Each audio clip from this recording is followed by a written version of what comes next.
Have you ever hated someone instantly? For no clear reason? Hello. Good evening. Or maybe it's already late at night where you are. Welcome to the Still Point. If you're new here, thank you for finding us. And if you subscribed, you're part of a quiet community now. People who think, who question, who seek. Sometimes I wonder about the lives on the other side of this screen. The cities, the small towns, the different corners of the world where you might be listening. The stories that brought you here. If you ever feel moved, the comments section is there. A quiet place to leave a thought, a moment, a trace of where you are. This is your refuge. For the next hour, the noise stops. The scrolling ends. You don't have to do anything. Just be here. You're safe. Let's begin. We begin with the mask. Jung called it the persona, from the Latin meaning the mask worn by actors in ancient theater. The face you show to the world. But this is not a conscious choice. Not at first. The persona is constructed in childhood, piece by piece, moment by moment, a survival mechanism built from necessity. You were born whole. You were born unfiltered, a raw nerve of pure being. When you were hungry, you screamed. When you were joyful, you laughed without restraint. When you were angry, you raged. There was no gap between feeling and expression. But then the world began to teach you, not through lectures, but through reactions. Through the tightening of your mother's jaw when you cried too loud. Through the disappointment in your father's eyes when you showed fear. Through the way your teacher's smile disappeared when you asked too many questions. You learned very quickly. You learned that some parts of you were acceptable and some parts were not. Some emotions earned you love and some earned you silence, withdrawal, punishment. So you began the great work of splitting yourself.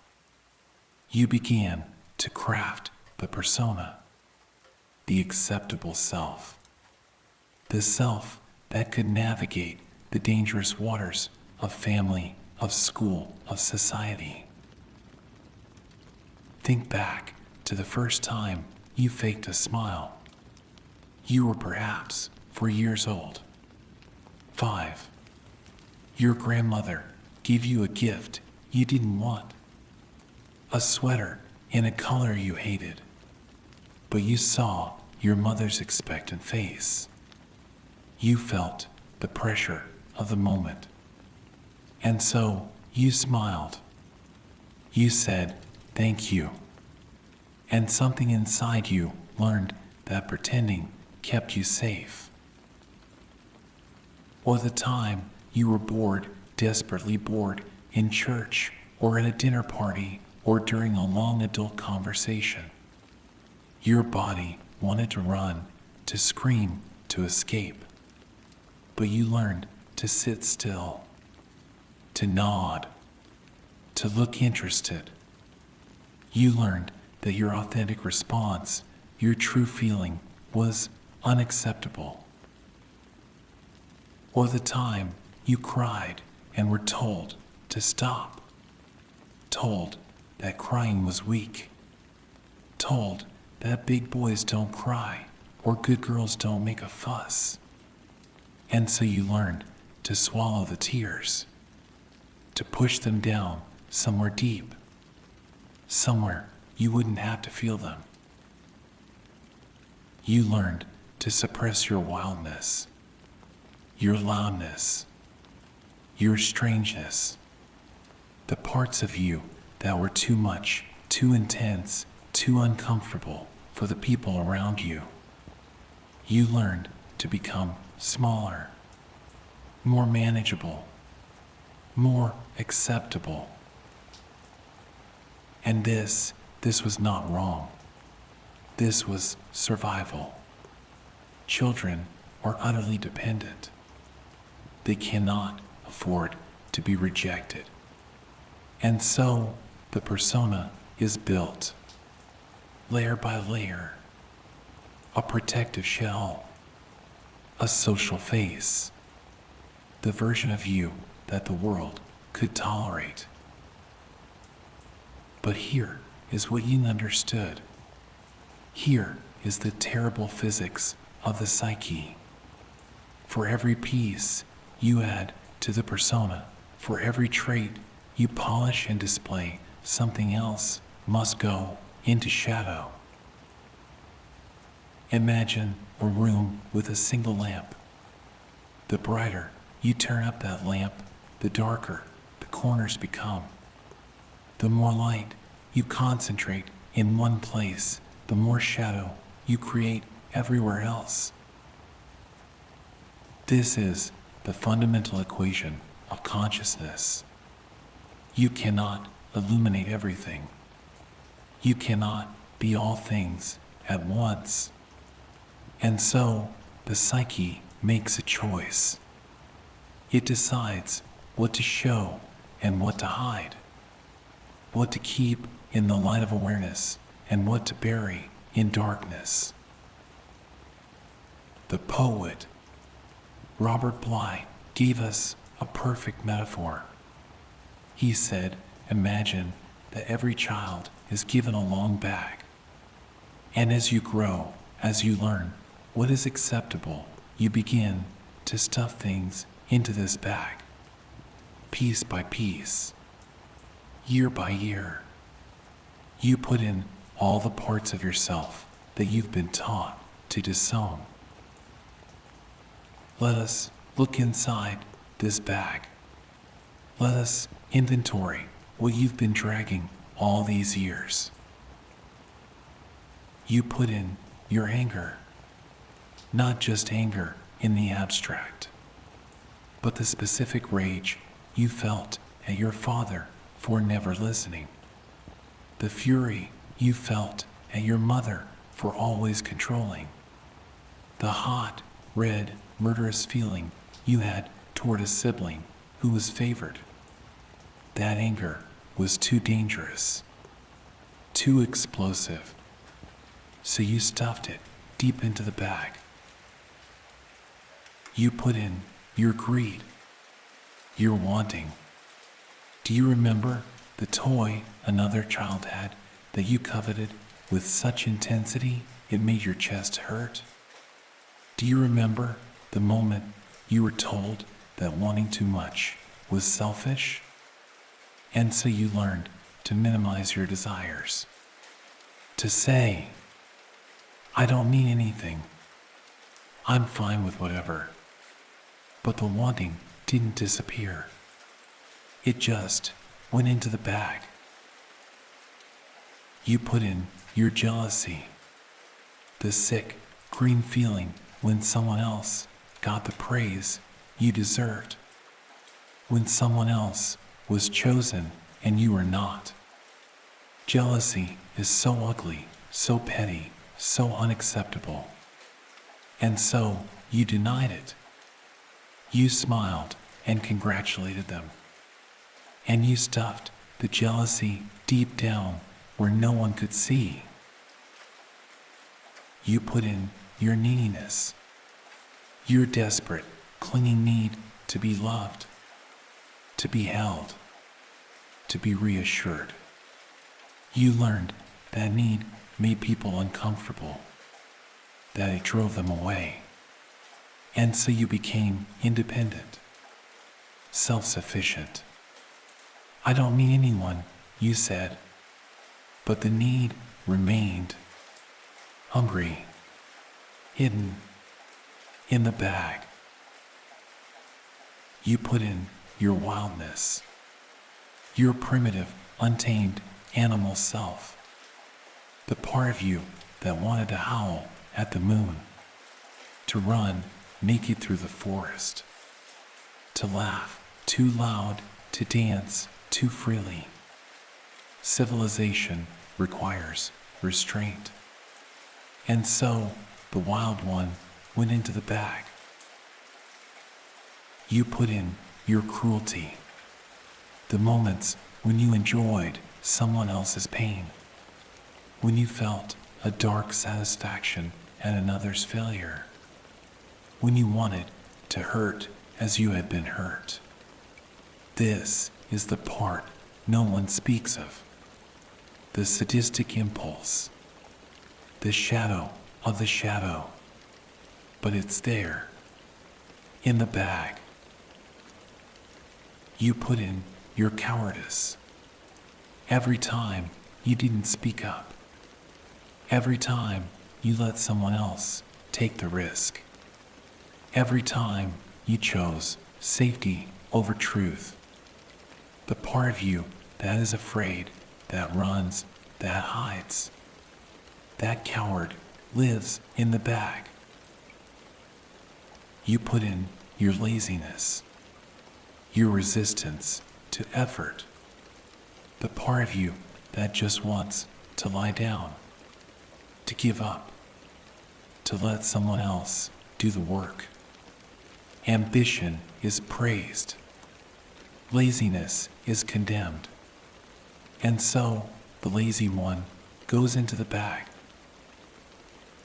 You put in your shame. Your sexuality in its raw form. Your body with its appetites, its fluids, its embarrassing needs. The arousal that came at inappropriate times. The fantasies you could never speak aloud. All of it too much, too dirty, too human. Into the bag. But here's what most people never understand. The shadow is not only made of darkness. It is not only the repository of your worst traits.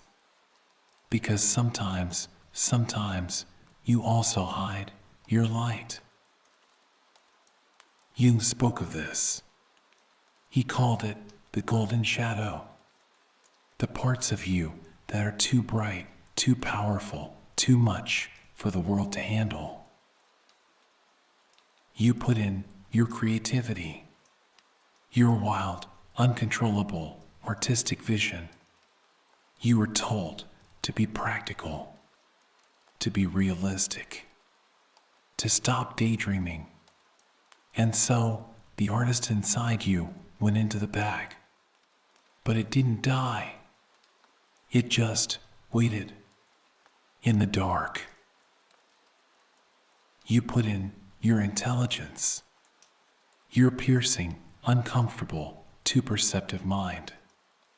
You learned that being too smart made others feel stupid, that asking deep questions made people uncomfortable, that seeing through the social pretense made you unwelcome. And so you dimmed yourself. You played dumb, and your brilliance went into the bag. You put in your sensitivity, your capacity to feel deeply, to be moved by beauty, to weep at music, to sense the unspoken pain in a room. You were told you were too sensitive, too emotional, that you needed to toughen up. And so you built walls. You numbed yourself, and your exquisite sensitivity went into the bag. You put in your power, your natural authority, your capacity to lead, to command, to take up space. But someone was threatened by it. Someone needed you to stay small. And so you learned to shrink, to defer, to apologize for existing. And your power, your kingship, your queenship went into the bag. You put in your joy, your spontaneous, uncomplicated, childlike joy, the part of you that could be delighted by simple things, that could laugh without cynicism, that could play without self-consciousness. But joy makes serious people uncomfortable. And so you learned to be serious, to be appropriate. And your joy, that innocent joy, went into the bag. And now, imagine this. You are 5 years old when you start filling this bag. And by the time you are 10, the bag is heavy. By 15, you can barely lift it. By 25, you are dragging it everywhere you go. By 40, the bag weighs more than you do. This is what it means to be civilized. This is what it means to be socialized. You learn to split yourself, to show only the acceptable half, to drag the unacceptable half behind you in a long, heavy, invisible bag. And the exhaustion you feel is not just the exhaustion of your daily tasks. It is not just work or responsibilities or stress. It is the exhaustion of dragging this enormous weight for decades. Feel it now. Feel the weight of it. That heaviness you carry in your chest, in your shoulders, in your gut. That is not metaphorical. That is the somatic reality of the disowned self. That is your shadow making itself known through the only language the unconscious knows, the language of the body. You wake up tired. You go to sleep tired. You drink coffee to push through. You drink wine to numb out. You binge on food, on television, on anything that will distract you from the weight of what you carry. Because here is the terrible truth. The shadow does not go away. You cannot starve it. You cannot ignore it. You cannot outrun it. The more you deny it, the heavier it becomes. The more you reject it, the more energy it demands. Jung said, everyone carries a shadow, and the less it is embodied in the individual's conscious life, the blacker and denser it is. Do you hear that? The less you acknowledge it, the blacker it becomes. The more you push it away, the denser, the heavier, the more dangerous it grows. And so you reach midlife, 35, 40, 45, and something begins to crack. The persona that has served you so well begins to feel like a prison. The mask begins to suffocate. The bag becomes unbearable. This is what they call the midlife crisis. But it is not a crisis of aging. It is not about recapturing youth. It is the psyche's rebellion. It is the shadow demanding to be seen, to be heard, to be integrated. You begin to ask dangerous questions. Is this all there is? Is this who I really am? What happened to the person I was supposed to become? Where did my aliveness go? These are the questions of the soul. These are the questions that signal the beginning of the individuation process, the long journey back to wholeness. But first, you must turn around. You must stop dragging the bag. You must open it. You must look inside. You must meet what you have been running from all your life. You must meet your shadow. And that is where the real work begins. Not the work of becoming someone new, but the work of becoming whole, of reclaiming what was always yours, of integrating the disowned parts, of bringing the unconscious into consciousness. This is the hero's journey, not into the outer world, but into the inner one, not to slay the dragon, but to recognize that you are the dragon, and the knight, and the maiden, and the treasure. All of it. All of you. The bag is growing heavy. Can you feel it? Behind you, dragging, slowing you down, calling to you. It wants to be opened. It wants to be seen. It wants to come home. Are you ready? Are you ready to stop running? Are you ready to turn around and face what you have been so carefully, so diligently, so exhaustingly keeping in the dark? The shadow is waiting. It has been waiting your whole life. Patient, persistent, inevitable.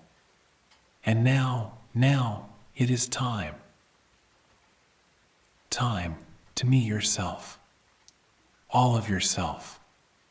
The light and the dark. The gold and the lead. The angel and the demon. Time to become whole. There is a moment in every journey where the path becomes unbearable, where the weight of what you carry finally breaks you. The alchemists knew this moment.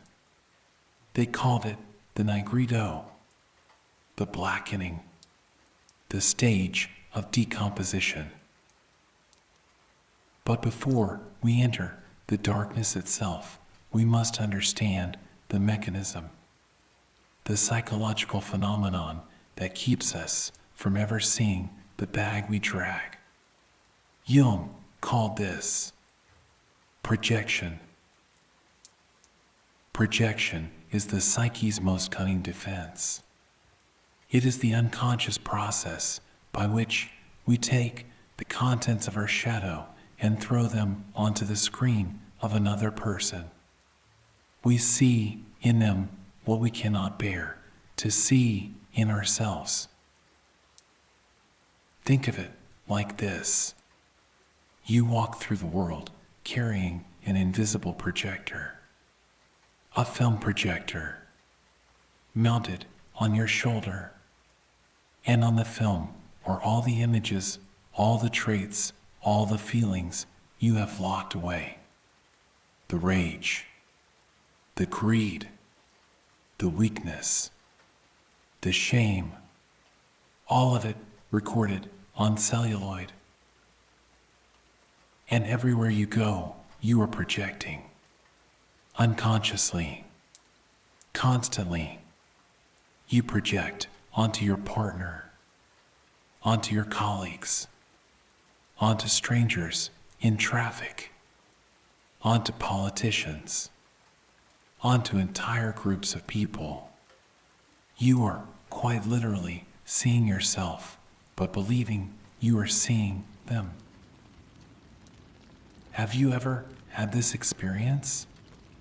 You meet someone for for the first time. And within seconds, within moments, you hate them. Instantly, viscerally. You don't know why. They haven't done anything to you, but something about them makes your skin crawl, makes your jaw tighten, makes you want to leave the room. This is projection. That person is a mirror. They're reflecting back some quality, some trait that lives in your shadow. And you hate them because unconsciously you recognize yourself. You see in them what you have spent your entire life trying to hide. Perhaps they are arrogant, and you hate arrogance. You pride yourself on being humble, but deep down, buried in the bag, is your own arrogance, your own grandiosity, your own secret belief that you are superior. And when you see it in them, it enrages you, because it reminds you of what you refuse to own. Or perhaps they are needy, clingy, always seeking attention, and you despise this. You are independent, self-sufficient. You don't need anyone, but in the bag, hidden away, is your own desperate need, your own hunger for love, for validation, for someone to see you. And when you encounter their neediness, you are confronting your own. Or perhaps they are lazy, unmotivated, and this drives you insane. You work hard. You push yourself. You are disciplined. But secretly, in the bag is the part of you that wants to quit, that wants to give up, that is exhausted from striving. And their laziness triggers you because it represents the forbidden rest you will not allow yourself. Or perhaps they are cold, distant, emotionally unavailable, and you judge them harshly. You are warm, open, emotionally expressive, but in the shadow is your own coldness, your own fear of intimacy, your own wall you have built to protect yourself. And their distance reminds you of the distance you keep. This is how projection works. It is automatic, unconscious, invisible. You genuinely believe that the problem is out there, in them. You have no idea that you are seeing a reflection of your own disowned self. And the stronger the reaction, the more intense the judgment, the more certain you can be that you are projecting. Because if it were truly about them, you would feel mild irritation, perhaps disagreement, but not this volcanic rage, not this obsessive hatred, not this compulsive need to destroy them. Jung said, everything that irritates us about others can lead us to an understanding of ourselves. Every single thing, every person you despise, every quality you condemn, every behavior you find unforgivable. These are invitations. The psyche is trying to show you what you have hidden. But projection does not only cast shadows. Sometimes we project the gold. Sometimes we see in others the beauty, the brilliance, the power that we cannot claim in ourselves. You idealize someone. You worship them. You think They are extraordinary, talented beyond measure, wise beyond words. And you, in comparison, are ordinary, small, insignificant. But this is also projection. You are seeing in them the unlived potential that exists in you. The guru you follow, the artist you admire, the leader you revere. They carry for you the qualities you have not yet integrated.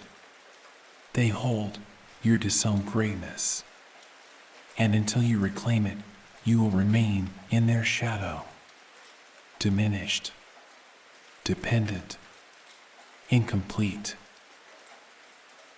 Projection is exhausting because it means you are never seeing reality.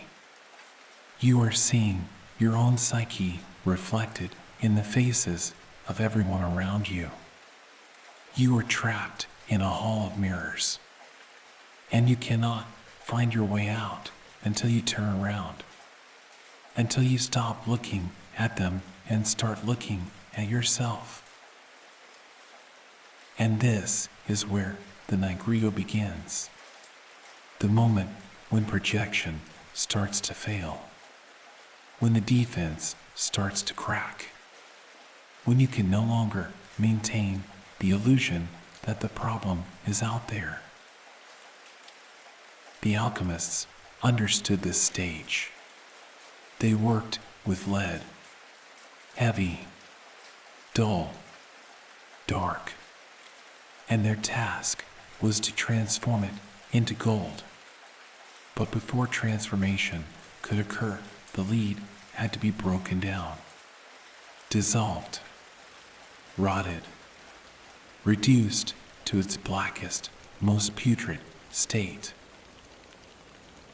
They called this the Nigredo, the blackening, the stage of decomposition. It was symbolized by the black crow, the raven, the bird of death. It was the descent into the underworld, the night sea journey, the time when everything falls apart. In psychological terms, the Nigredo is depression. It is the dark night of the soul.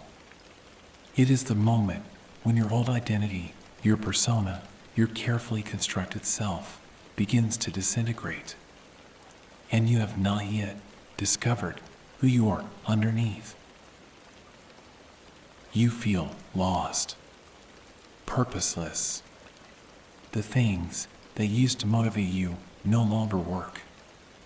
The goals that used to drive you feel empty. The roles you used to play feel false. You look in the mirror and you don't recognize the person staring back. This is terrifying because the ego depends on structure, on identity, on knowing who it is. And now that structure is collapsing. The ego feels like it is dying, and in a sense, it is. But here is what you must understand. The Nigredo is not a pathology. It is not a mistake. It is not something to fix as quickly as possible. It is a necessary stage, a sacred stage, a stage that cannot be skipped. You cannot build a new self on top of the old one. You cannot integrate the shadow while still clinging to the persona. The false must dissolve before the true can emerge. The lead must rot before it can become gold. And so the Nigredo asks you to stop running, to stop fixing, to stop distracting, to stop numbing, to simply be with the darkness, to let yourself fall apart, to trust that this dissolution is not the end. It is the beginning. Jung wrote, "There is no coming to consciousness without pain, no shortcut, no bypass, no spiritual technique that will save you from this descent. You must go down. You must enter the underworld. You must meet the beast. And this requires a kind of courage that is rarely spoken of. Not the courage of action, not the courage of heroism, but the courage of stillness, the courage to face what you have been running from, the courage to turn around. Imagine you are walking, and behind you something is following. You can feel it, the presence, the weight, the menace. And so you walk faster. You run. You exhaust yourself trying to stay ahead of it. But it never falls behind. It matches your pace. It is always there, just out of sight. And you are so tired, so desperately tired of running. And then one day something shifts. Maybe it's exhaustion. Maybe it's curiosity.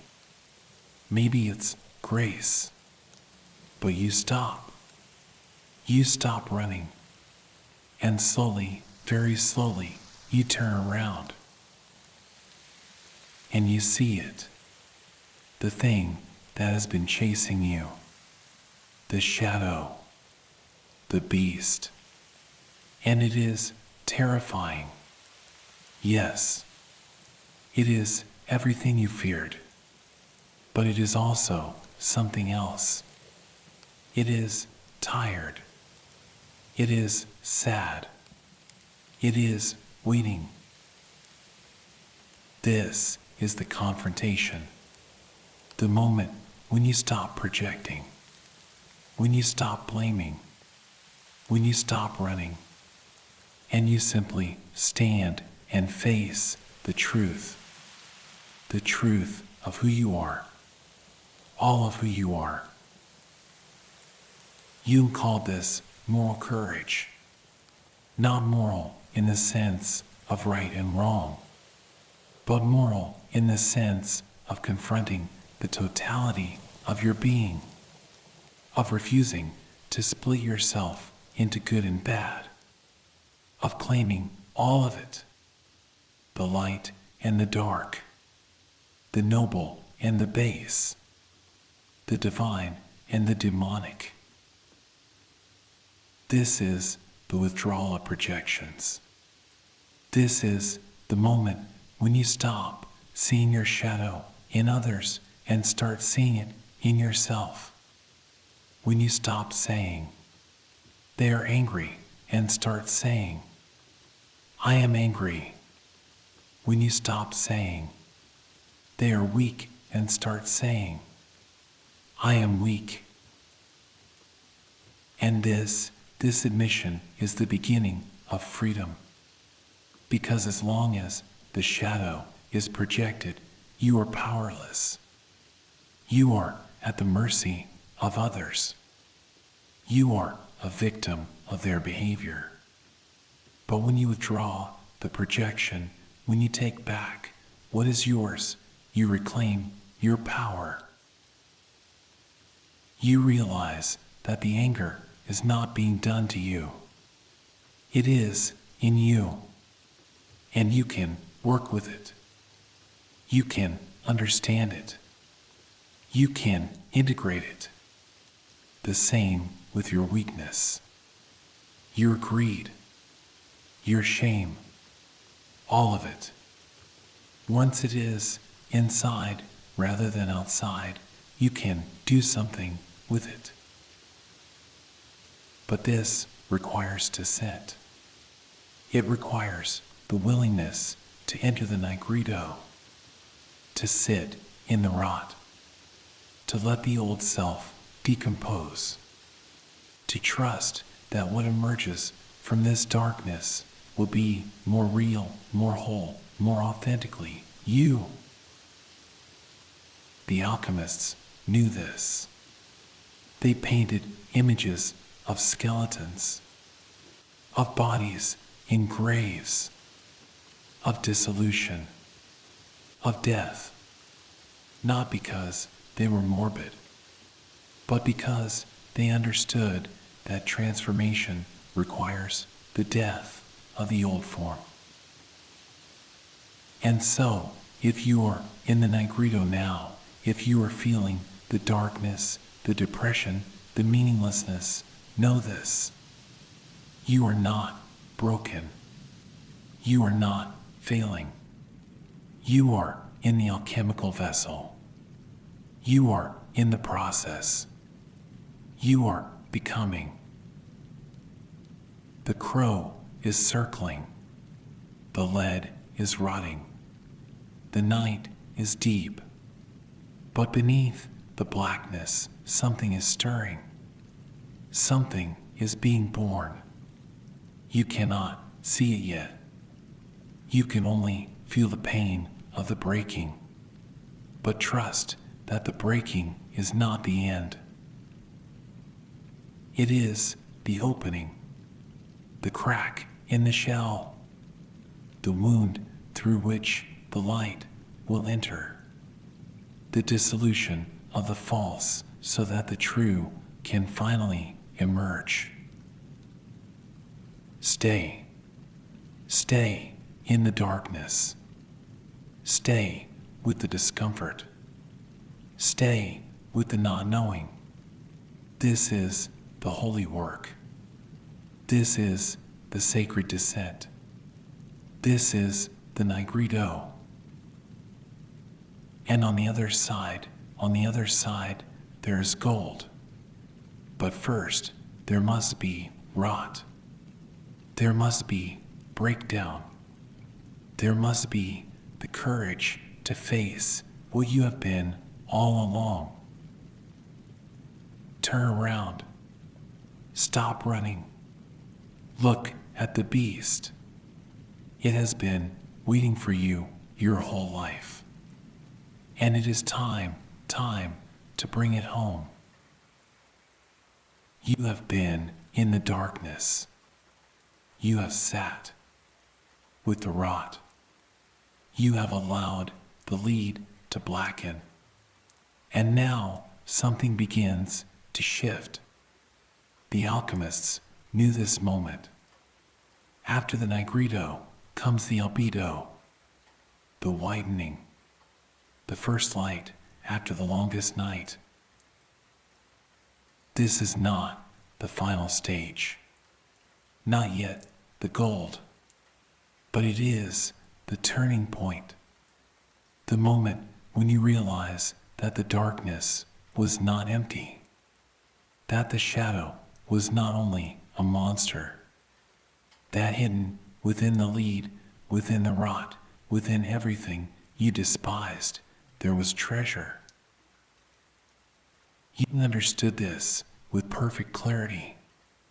He said, "One does not become enlightened by imagining figures of light, but by making the darkness conscious, not by transcending the shadow, not by rising above it, but by descending into it, by making it conscious, by bringing it into the light of awareness." And when you do this, when you finally turn around and look at what you have been carrying, you make an astonishing discovery. The very things you thought were your weakness are actually your power. The traits you buried are the ones you most need. The gold was always there, hidden in the dark. Let us look closely at this transformation. let us examine the specific ways that shadow becomes light, that lead becomes gold, that the rejected becomes the redeemed.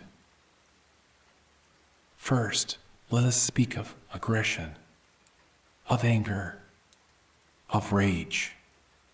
This is, perhaps, the most commonly disowned trait, especially for those who were taught to be good, to be nice, to be acceptable. You learned very early that anger was dangerous, that it made people uncomfortable, that it drove them away. And so you buried it. You stuffed it deep into the bag. You became pleasant, accommodating. You learned to smile when you wanted to scream, to agree when you wanted to fight, to swallow the fire before it could burn. And for years, maybe decades, this worked.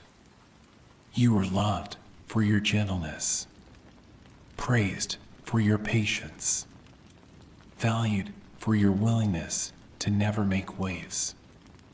But inside, the anger did not disappear. It accumulated. It fermented. It became toxic. It leaked out in passive aggression, in sarcasm, in sudden explosions over tiny things, in migraines, in stomach problems, in depression, because depression is often anger turned inward. Anger at yourself for not being able to express what you truly feel. But now, in the albedo, you begin to see the truth. Anger is not the enemy. Anger is information. Anger is the psyche's alarm system. It tells you when a boundary has been crossed, when your needs are being ignored, when something is wrong. Anger is the voice that says, "No, this is not acceptable." And when you reclaim it, when you integrate your aggression, something miraculous happens. You discover the power to protect yourself, the power to set boundaries, the power to say no without guilt, without apology, without collapse. Your anger becomes discernment. It becomes your backbone, your spine, the part of you that will not be walked over, the part that knows its worth, the part that can stand in its own authority and say, "This far, no further." And relationships, paradoxically, become healthier because people can trust you. They know where you stand. They know that if they cross a line, you will tell them. You are no longer a doormat, no longer endlessly accommodating. You are real, and real is what creates genuine intimacy. This is the gold in the aggression, the fierceness that protects, the strength that holds the line, the warrior energy that says, "I matter, my needs matter, and I will defend what is sacred to me." Next, let us speak of chaos, of messiness, of wildness, of the untamed, unpredictable, uncontrollable force that lives in the shadow. You were taught to be orderly, organized, disciplined, controlled. There is great value in these things. But for some, the demand for order became absolute. You learned that spontaneity was dangerous, that unpredictability was bad, that anything outside the plan was threatening. And so you buried your chaos, your randomness, your capacity for surprise. You became rigid, scheduled, every hour accounted for, every emotion managed, every impulse suppressed. You built a life of perfect control, but it felt lifeless, empty, like living in a museum where nothing is allowed to move. What you didn't realize is that chaos is not the opposite of order. It is the source of creativity. All art, all innovation, all genuine originality comes from chaos, comes from the unplanned, the unexpected, the uncontrolled. Think of a jazz musician improvising. They do not know what note will come next. They are riding the chaos, surrendering to the flow. And what emerges is magic, is beauty, is something that could never have been planned.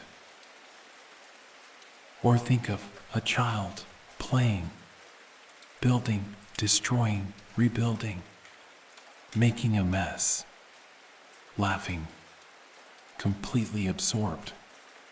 This is chaos. This is the wild mind. And it is where aliveness lives. When you reclaim your chaos, when you integrate this wild energy, you rediscover play. You rediscover flow. You give yourself permission to make a mess, to try things that might not work, to follow your curiosity even when it doesn't make sense.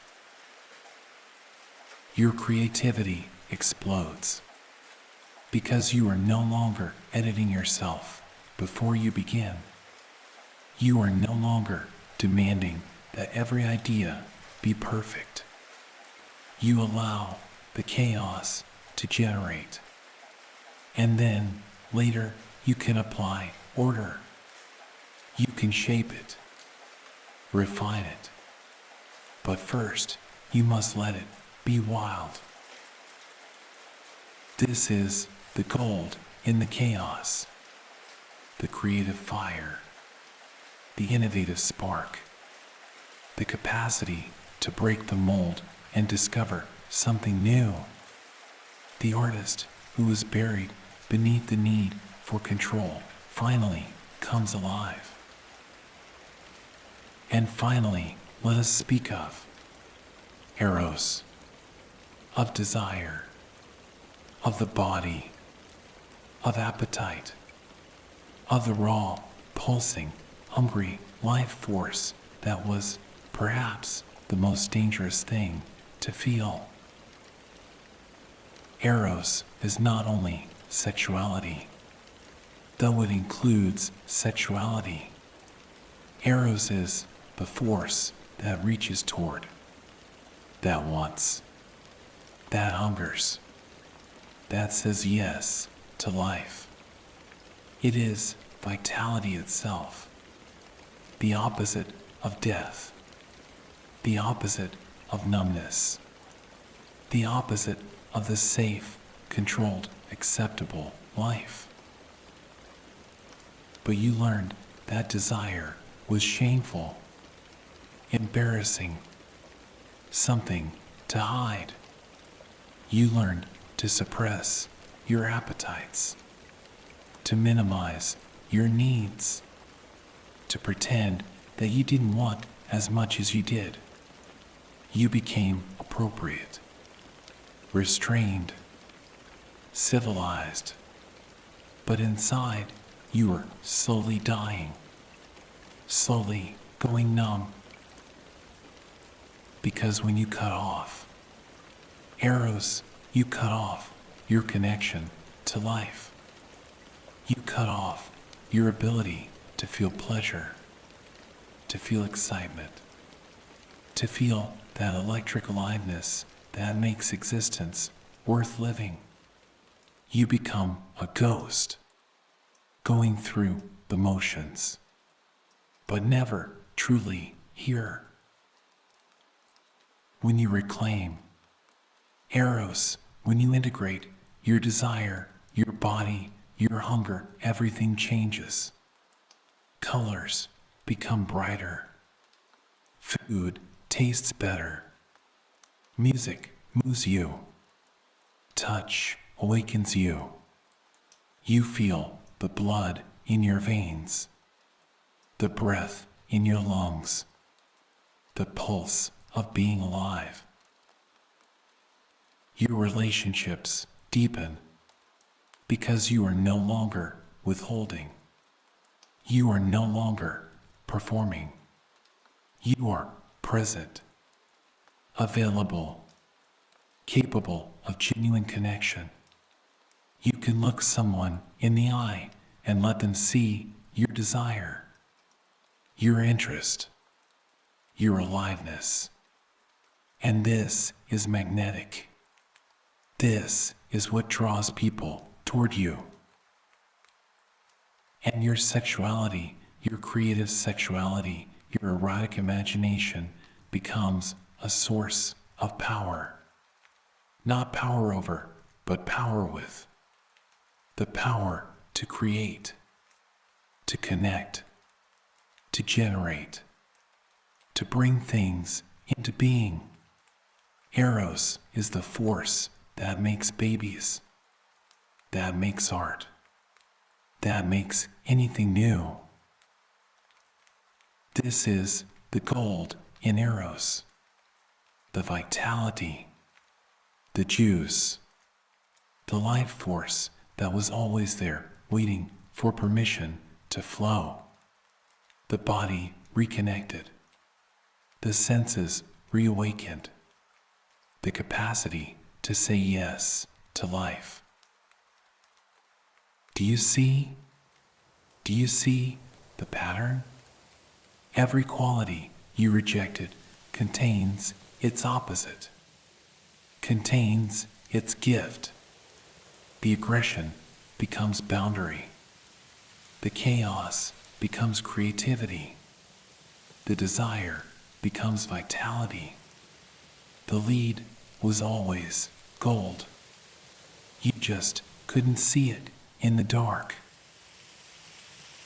Jung said something radical, something that upends everything we are taught. He said, "I'd rather be whole than good. Let that land. I'd rather be whole than good." Not good in the sense of moral, but good in the sense of acceptable, nice, approved of. He was saying that wholeness matters more than the persona. That integration matters more than the mask. That being real matters more than being liked. This is a revolution because we spend our entire lives pursuing goodness, trying to be better, trying to overcome our flaws, trying to fix what is wrong with us. And Jung says, stop. Stop trying to be good. Start trying to be whole. Wholeness includes the shadow. Wholeness includes your anger, your greed, your laziness, your pettiness, your cruelty, your shame, all of it. Not acting on it mindlessly, but acknowledging it, accepting it, integrating it, knowing that it is there and that it is part of being human. And there is such relief in this, such profound relief, because the pursuit of perfection is exhausting. It is a war you cannot win. No matter how hard you try, there will always be something wrong, some part that needs fixing, some flaw that needs eradicating. But wholeness is different. Wholeness says you are already complete, not perfect, not enlightened, not without problems, but complete. All the pieces are there. You just need to stop fighting them. You just need to turn around and bring them home. This is the peace of the albedo, the lightning, the moment when the burden begins to lift, when you realize that you don't have to keep running, you don't have to keep fighting, you don't have to keep pretending.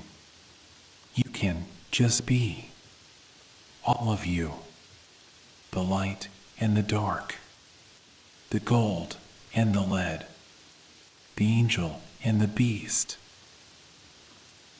And when you stop the exhausting work of splitting yourself, when you stop the constant monitoring, the judging, the rejecting, energy returns. Massive energy. The energy you were using to wage war against yourself is now available for creation, for love, for life, for whatever you truly want to do. You become simpler, more direct, more honest, because you are no longer hiding. You are no longer managing your image. You are just you. And paradoxically, people trust this. They relax around you because they can sense that you are not pretending, that you have made peace with your humanity. And this gives them permission to do the same. This is the gold, not perfection, not transcendence, not some elevated spiritual state, but groundedness, realness, the capacity to stand in your full humanity without apology, without shame, without the endless, exhausting need to be more than you are. The alchemists spent lifetimes in their laboratories, heating, cooling, dissolving, coagulating, trying to turn lead into gold. And some say they failed, that it was impossible, that the gold was never physical. It was always symbolic. The gold was consciousness. The gold was wholeness. The gold was the integrated self. The person who has descended into their own darkness and emerged not destroyed but transformed. Not perfect but real. Not good but whole. This is the treasure. This is what the hero finds at the end of the journey. Not a trophy, not an achievement, but themselves, their full selves, reclaimed, redeemed, integrated. And you are on this journey, right now, tonight, as you listen, as you rest. The alchemical process is happening. The darkness is becoming conscious. The lead is transforming. The gold is emerging. Trust this. Trust the process. Trust that what you are feeling, what you are facing, is not random. It is purposeful. It is the psyche's intelligent self-healing mechanism. It is the soul trying to become whole. You are not broken. You have never been broken. You have only been incomplete, fragmented, split. And now the pieces are coming together. The gold is rising from the darkness. The light is dawning after the longest night. This is the albedo. This is the widening. This is the beginning of the return. And ahead lies the final stage. The union, the marriage, the moment when shadow and light become one. When you finally meet yourself, whole, complete, real. Rest now. Rest in this knowing. The gold is here. It was always here, hidden in the dark, waiting for you to find it. We have descended through the layers.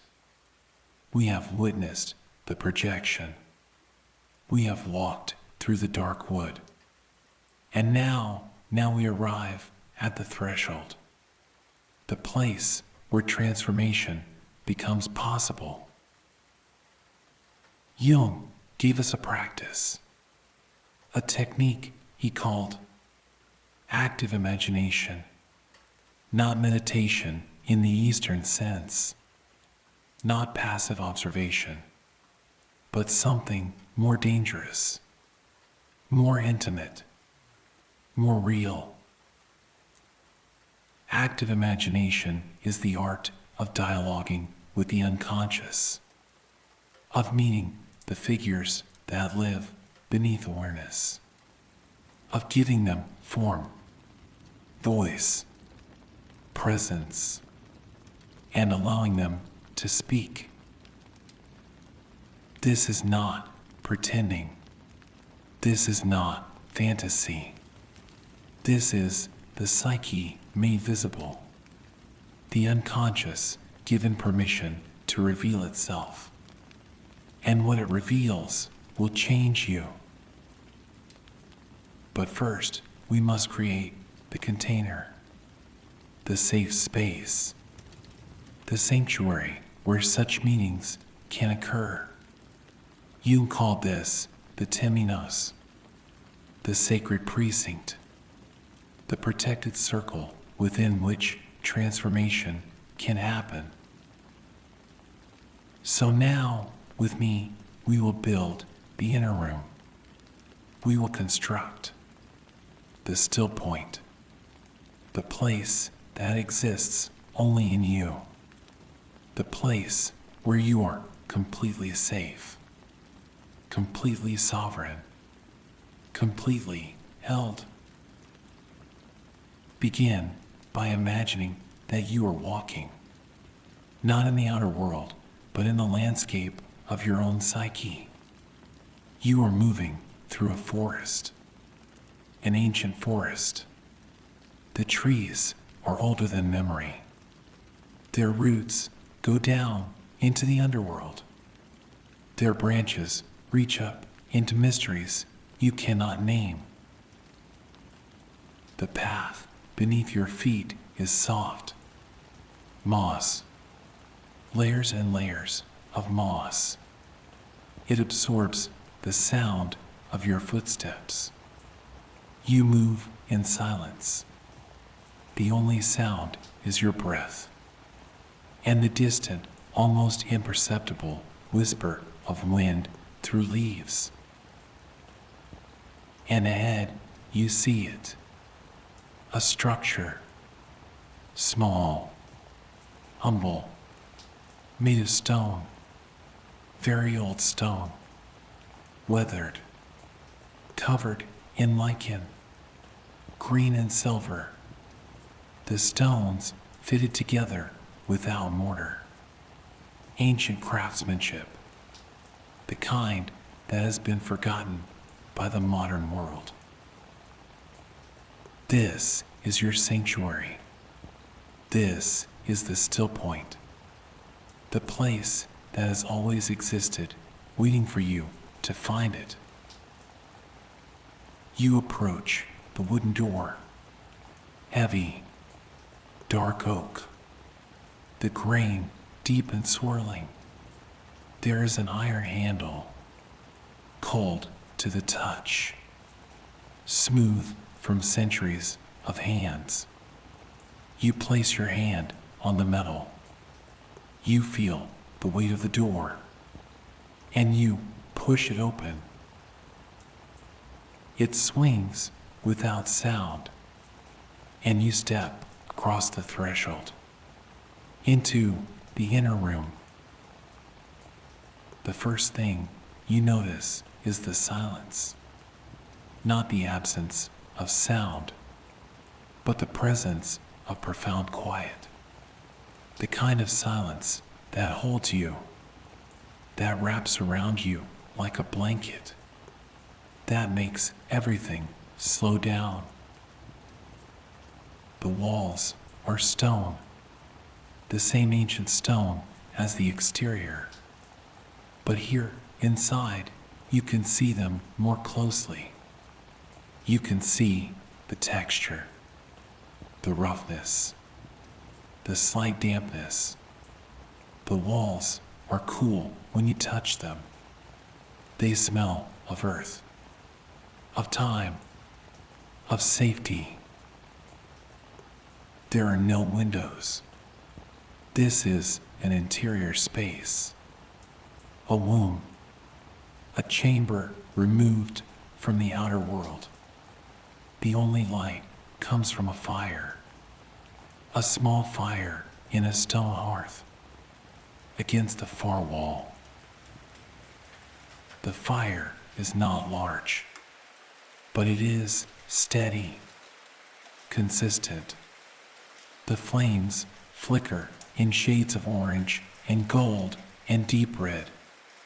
You can hear the soft crackling, the gentle popping of burning wood, and the smell is cedar and pine and something else, something older, sweeter, like incense, but not incense, like memory made tangible.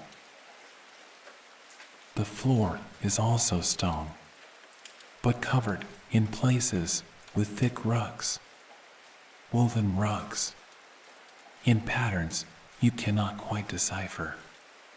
Deep reds, midnight blues, threads of gold. The rugs are soft, warm. You can feel them through your feet. Or perhaps you are already sitting, already resting.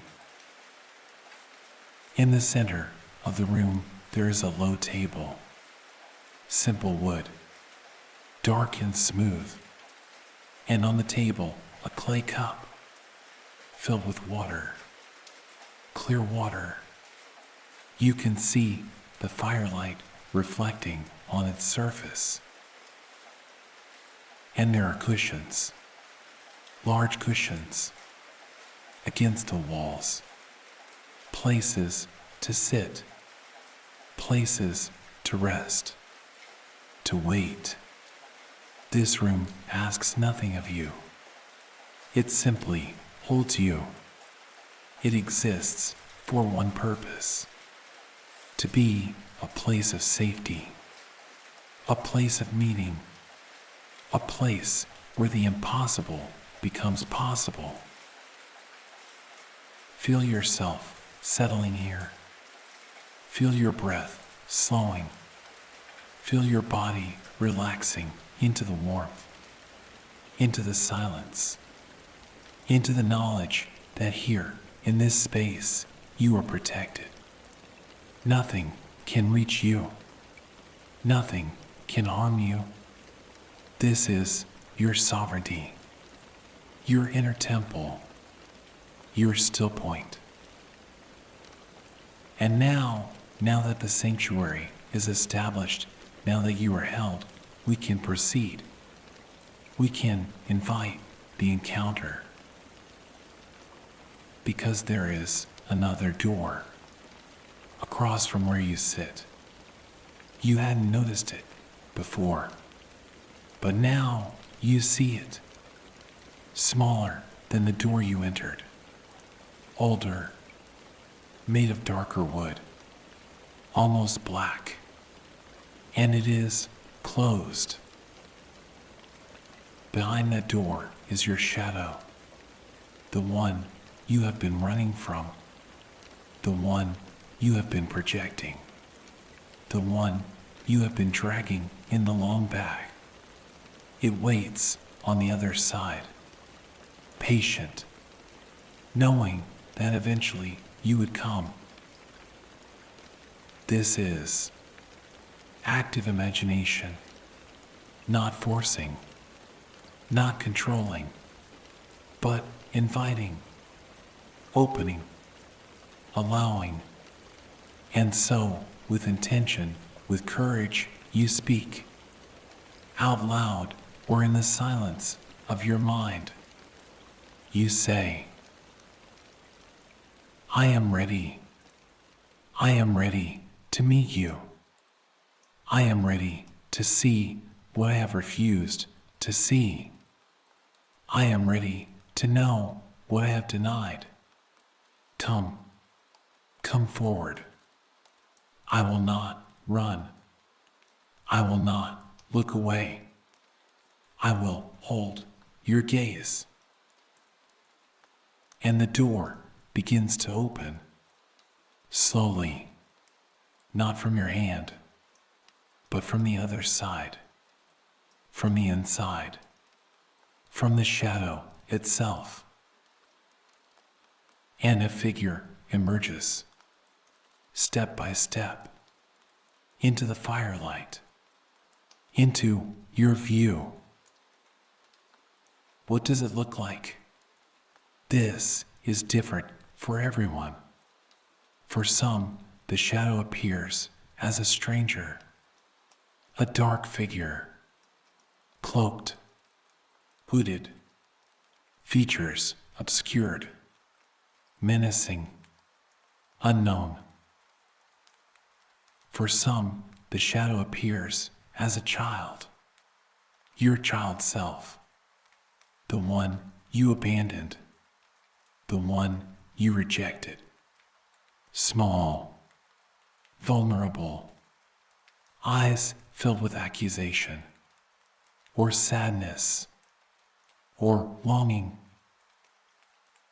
For some, the shadow appears as a beast, a wolf, a serpent, a creature of instinct and appetite, wild eyes, sharp teeth, the animal you have been taught to cage. For some, the shadow appears as someone you know, a parent, a sibling, an ex-lover, the face of the projection, the person onto whom you have been casting your own darkness. And for some, the shadow appears as you, your exact double, but different, darker, freer, more alive, the version of you that could have been, the version you chose to bury. Look at it. Look at the shadow. Do not turn away. Do not close your eyes. This is the test.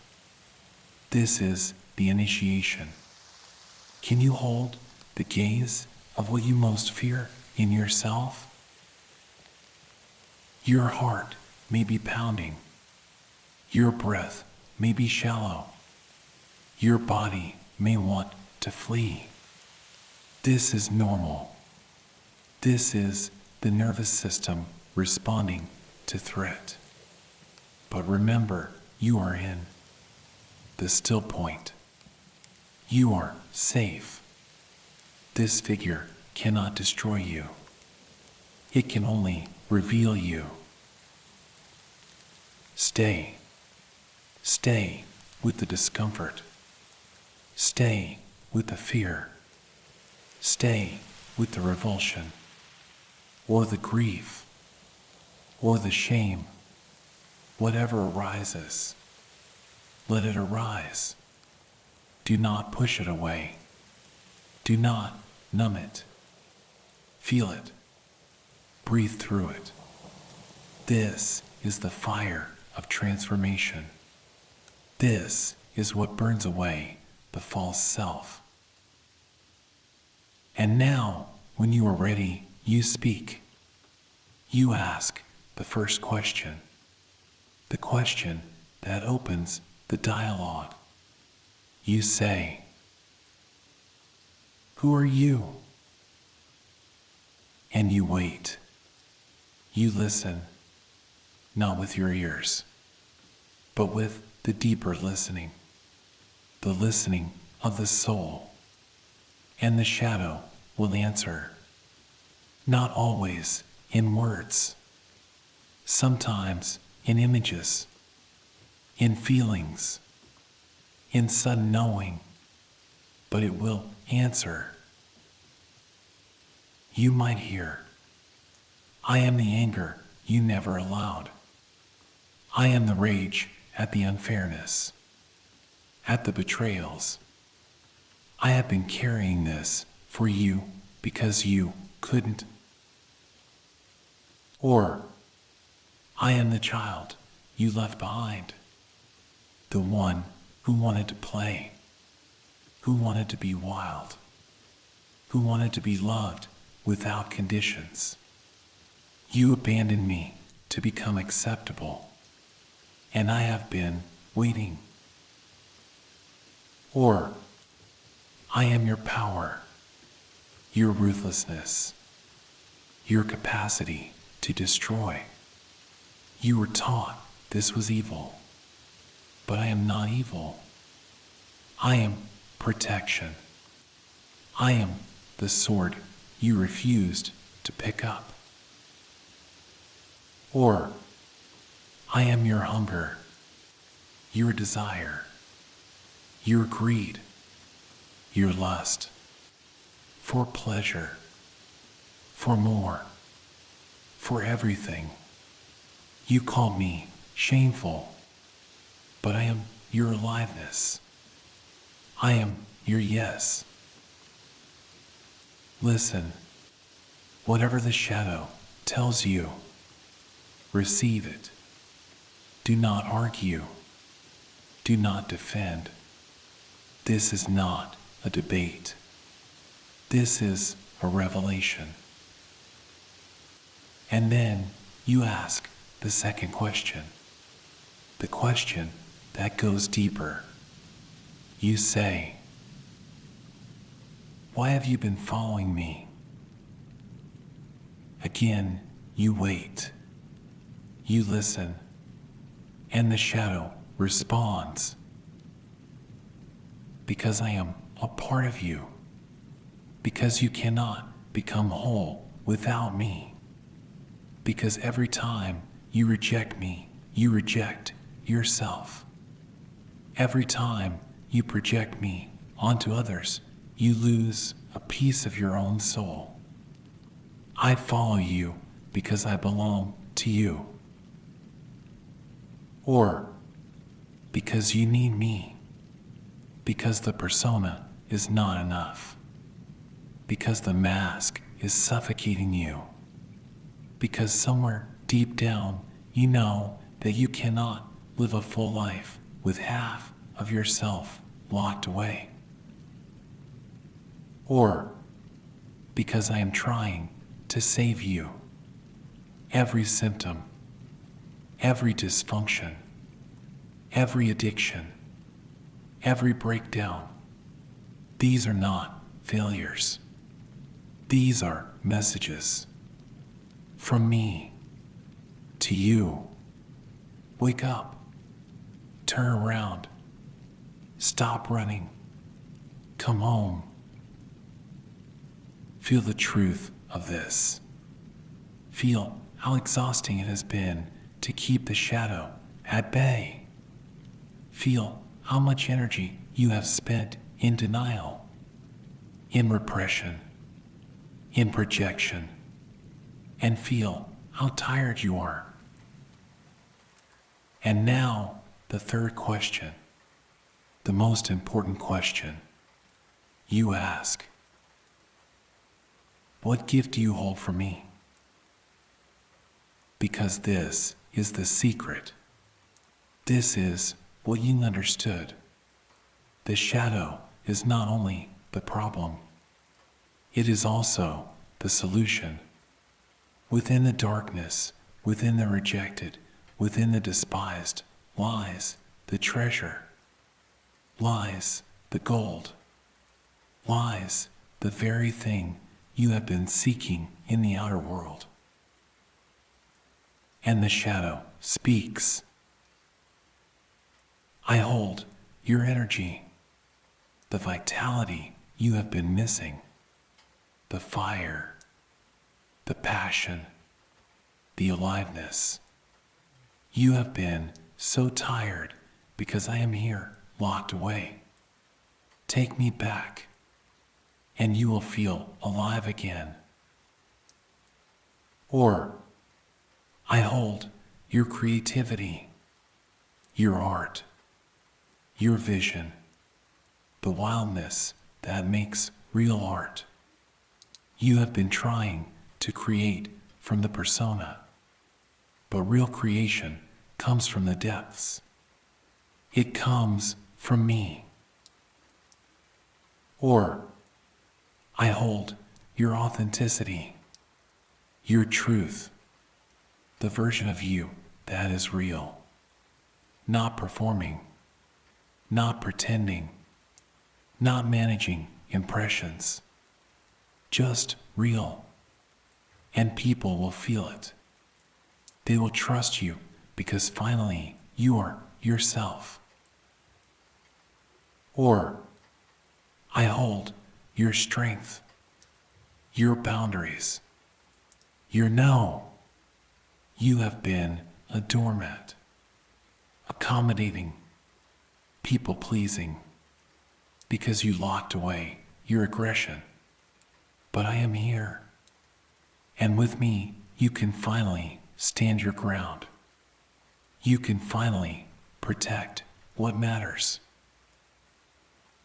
Or, I hold your joy, your spontaneity, your capacity to play, to laugh, to be surprised. You have been so serious, so controlled, so responsible, but I remember how to dance, and I want to teach you again. Receive this gift. Let it land. Let it penetrate. This is not a metaphor. This is an actual transmission, an actual return of lost energy, of lost soul. And now, the final step, the union. Jung called it the Konjunktio, the sacred marriage, the integration of opposites, the moment when shadow and light become one. You stand, or perhaps you extend your hand, and you say to the shadow, I receive you. I welcome you. I am sorry for the years I kept you in exile. I am sorry for the pain I caused by rejecting you. But now I understand. You are not my enemy. You are my lost brother, my lost sister, my lost self. Come home. We are one. And the shadow steps forward, closer into your space, and you do not flinch. You do not retreat. You open. You allow. And then the merging, the shadow begins to dissolve, not disappearing, but integrating, flowing into you, like water into water, like breath into lungs, like darkness into dawn. You might feel a warmth spreading through your chest, your belly, your limbs. You might feel a tingling, an aliveness, a returning of something that has been gone for so long. You might feel heavier, more substantial, more real, as if you are finally inhabiting your full body, your full self, no longer floating, no longer dissociated, but here, present, embodied. You might feel grief, deep grief, for all the years you spent divided, for all the energy you wasted in war with yourself.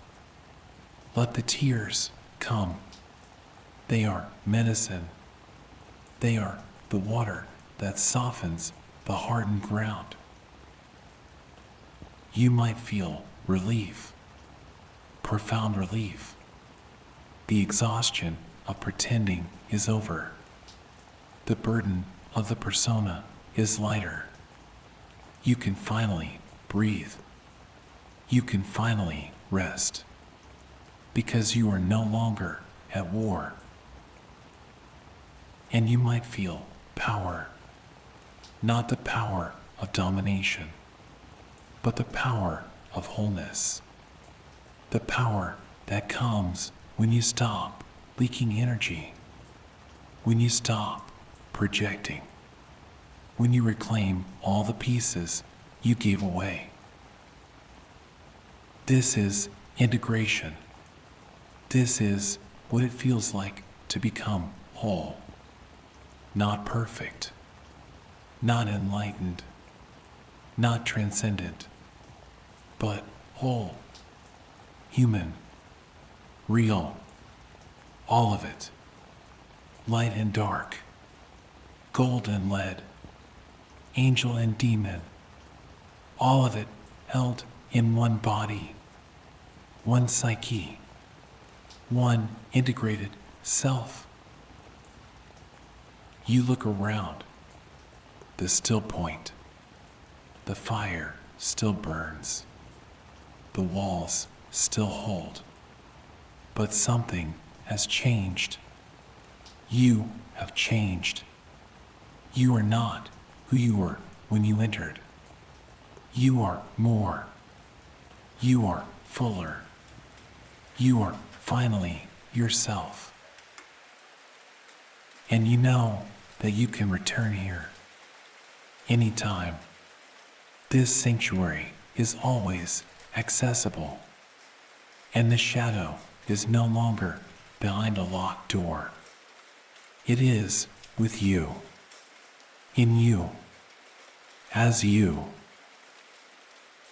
This is the alchemical marriage, the union of opposites, the reconciliation of the split. This is what the mystics spoke of, what the alchemists symbolized, what Jung spent his life trying to articulate. You are the vessel. You are the laboratory. You are the gold emerging from the lead. You are the phoenix rising from the ash. You are the hole that was always there beneath the fracture. Rest now. Rest in this knowing. Rest in this wholeness. The work is not finished. The journey continues. But tonight, you have done the essential thing. You have turned around. You have opened the door. You have met your shadow. And you have brought it home. Let the fire burn low. Let the silence deepen. Let your breath slow into the rhythm of sleep. You are safe. You are whole. You are finally home. The journey is complete. You've traveled far tonight. Through shadows, through light, through depths most never see. Your mind has done its work. You can rest now. This is the still point. Your anchor in the sea of thought. A place you can always return to whenever the world becomes too loud. Thank you for listening. Thank you for trusting this space. For trusting yourself. Sleep well. Good night.